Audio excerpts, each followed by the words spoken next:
আসসালামু দেখতে পাচ্ছেন যে মালভোগ কলার সাথে এখানে পেঁয়াজের বীজ তোলা করা হয়েছে। পেঁয়াজের বীজ তোলা না, এটা হচ্ছে ছিটানো পেঁয়াজ।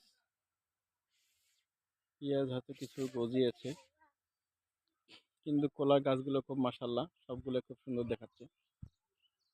কলাতে এই সময় একটু আপনার ঔষধ স্প্রে করতে হবে। ক্লোরোপাইরিফাস সাইপারমেথ্রিন গ্রুপের ওষুধ স্প্রে করলে ভালো থাকবে, পোকামাকড় আসবে না।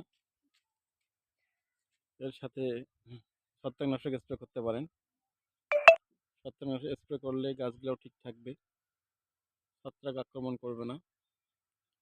আর যে আপনার আবর্জনা আছে কলার গাছে বা আশেপাশে, সেগুলো পরিষ্কার রাখতে হবে। এইভাবে রাখলেই মাশাআল্লাহ খুব সুন্দর হবে গাছ। তো ভালো থাকবেন, সুস্থ থাকবেন। আসসালামু আলাইকুম।